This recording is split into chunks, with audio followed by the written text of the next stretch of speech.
जिते न्याणियुनि खे सत क़ुरान सम्झी मान ॾियण वारी रवायत अञा बरक़रार आहे। सिंध जिते न्याणी मेड़ करे अचण ते 7 खून बि माफ़ करे छॾिबा आहिनि। सिंध जिते पीर सन ऐं बुज़ुर्गनि जो एतिराम कयो वेंदो आहे ऐं न्याणी कंहिंजी बि हुजे उनखे पंहिंजो सम्झी मान ॾिनो वेंदो आहे। उन सिंध खे छा थियो आहे? उन सिंध जे रवासनि जो माणपो किथे विञाइजी वियो आहे? ही कहिड़ो वाव खुलियो आहे जो हितां जा रवासी शैतान ऐं बघड़ सिफ़त बणिजी विया आहिनि? सिंध जूं न्याणियूं पंहिंजे ई देशवासियुनि जे वहशीपणे जो शिकार थी रहियूं आहिनि। रोज़ सिंध जे कंहिं न कंहिं शहर, ॻोठ, वहण, बस्तीअ मां न्याणियुनि सां ॾाढाईअ जा वाक़िया साम्हूं अचनि था ऐं हर वाक़ियो ॿुधण खां पोइ रवायतुनि जी अमीन क़ौम जे गैरतमंद रवासनि जा कंध शर्म खां झुकी वञनि था। को शक न आहे अहिड़ा वहशी थोरा ऐं आङुरियुनि ते ॻणण जेतिरा आहिनि, पर उहे अक्सरियत खे मात ॾेई पंहिंजी वहशत जे नंगे नाच जो रक़्स कनि था। सखर सिविल अस्पताल में दाख़िल जिनसी ॾाढाई जो शिकार बणियल मदइजी जी ॿारड़ी सुमैया खोसो जी फरियाद बि कंहिं न ॿुधी आहे। एतिरे ताईं जो शिकारपुर ज़िले जे मदइजी वेझो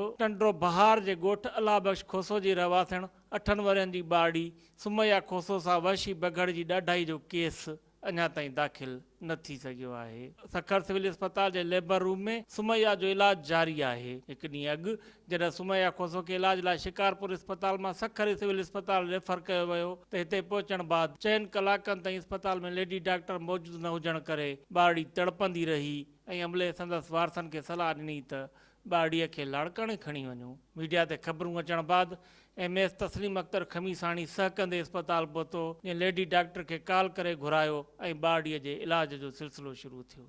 MS मूजिबि राति खां वठी थियल इलाज जे सबबि ॿारड़ीअ जी हालति सुधरंदड़ आहे। मदइजी जी सुमैया समेत ॿियनि ॿारड़ियुनि ऐं ॿारनि सां थियल अहिड़ो कलूर मुल्क ऐं क़ौम जे अॻियां असांजो सिर झुकाए थो छॾे त उते अहसासे महरूमी जनम वठे थो त जॾहिं पंजाब जी मासूम परी ज़ैनब सां ॾाढाई थिए थी त हुकूमत ई सॼो मुल्क जागी पवे थो, पर जॾहिं ज़ारा, सुमैया ऐं सिंध जे ॿियनि मासूम ॿारनि ऐं ॿारनि जूं इज़तूं छीहूं करे खाउन साह खणण जो हक़ बि खसियो वञे थो त सॼो मुल्क ख़ामोश आहे। सिंध जी घुर रुगो इहो आहे त सिंध जी सुमैया खे बि पंजाब जी ज़ैनब वांगुरु इंसाफ़ ॾियारियो वञे। Mushtaq Tanwari, ADN news, Sukkur.